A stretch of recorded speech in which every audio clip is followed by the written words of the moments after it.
Hi, ഞങ്ങളെ വീഡിയോയിലോട്ട് എല്ലാവർക്കും സ്വാഗതം. ഇന്ന് ഞങ്ങളിവിടെ നൈറ്റ് സ്പെഷ്യൽ ഒരു കടല ഫ്രൈ ഉണ്ടാക്കാൻ പോവുകയാണ്. അതിന് വേണ്ടിയിട്ട് സവാള അരിയുന്നതിന് വേണ്ടി 2 എടുത്ത് വെച്ചിട്ടുണ്ട്. കടല ഞങ്ങൾ കുക്കറിൽ വെച്ചിട്ടുണ്ട് വേവിക്കാനായിട്ട്. ബാക്കി കാണിക്കാം. കടല ഫ്രൈക്ക് വേണ്ടിയിട്ടുള്ള സവാളയും പച്ചമുളകും കൂടെ നമ്മളിവിടെ അരിഞ്ഞു വെച്ചിട്ടുണ്ട്. അതിൻ്റെ കൂടെ തന്നെ ഇഞ്ചിയും വെളുത്തുള്ളിയും കൂടെ അരിഞ്ഞു വെച്ചിട്ടുണ്ട്. കടല വേവിച്ച് റെഡിയാക്കി വെച്ചിട്ടുണ്ട്. പിന്നെ മുളക് പൊടി മല്ലിപ്പൊടിയും കൂടെ ഒന്ന് ചൂടാക്കി പച്ചമയം മാറ്റി ഒന്ന് എടുത്തിട്ടുണ്ട്. കടുക് തളിച്ച് കറിവേപ്പില ഇട്ടതിന് ശേഷം നമുക്ക് അരിഞ്ഞ് വെച്ചിരിക്കുന്ന ഉള്ളിയും കൂടെ ഇട്ടൊന്ന് വഴറ്റിയെടുക്കാം.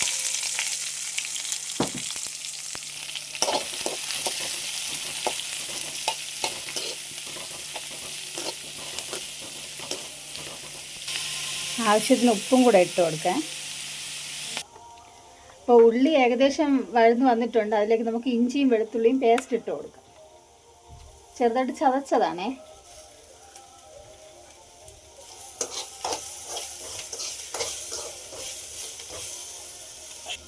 ഉള്ളി വഴന്ന് വന്നിട്ടുണ്ട്. നമുക്ക് കടല അതിലോട്ട് ഇട്ട് കൊടുക്കാം.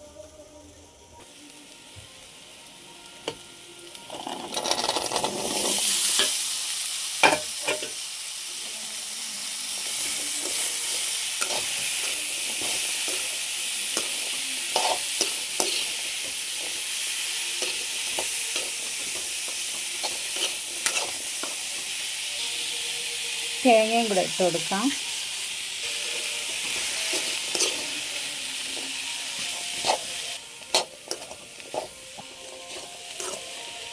ഇതിലോട്ട് നമ്മൾ ചൂടാക്കി വെച്ച് മുളക് പൊടി മല്ലിപ്പൊടി ആവശ്യത്തിന് ഇട്ട് കൊടുക്കാം.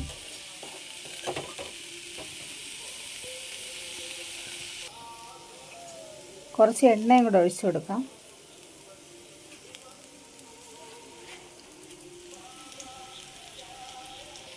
ഇനി കുറച്ച് മസാലപ്പൊടിയും കൂടെ ഇട്ട് കൊടുക്കണേ.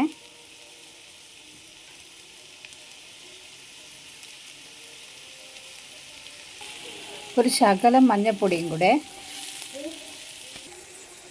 ഇതിലോട്ട് ശകലം വെള്ളം കൂടെ ഒഴിച്ച് കൊടുത്തിട്ടുണ്ട്.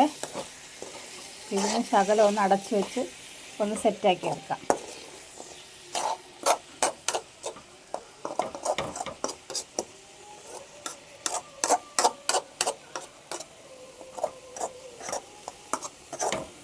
ഇത് വേണമെങ്കിൽ നമുക്ക് കടല ഫ്രൈ എന്നും പറയാം, ചിക്കൻ പെരട്ട് പോലെ കടല പെരട്ടെന്നും വേണമെങ്കിൽ പറയാം കേട്ടോ.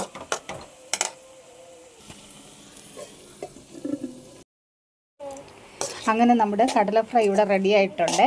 അപ്പോൾ ഇതെല്ലാവരും ഒന്ന് ട്രൈ ചെയ്ത് നോക്കണേ. കടല ഫ്രൈ അല്ലെങ്കിൽ കടല പെരട്ടെന്നും വേണമെങ്കിൽ നമുക്ക് പറയാം. കടല ഫ്രൈക്ക് കോമ്പിനേഷനായിട്ട് നമ്മളിവിടെ പുട്ട് റെഡിയാക്കിയിട്ടുണ്ട്.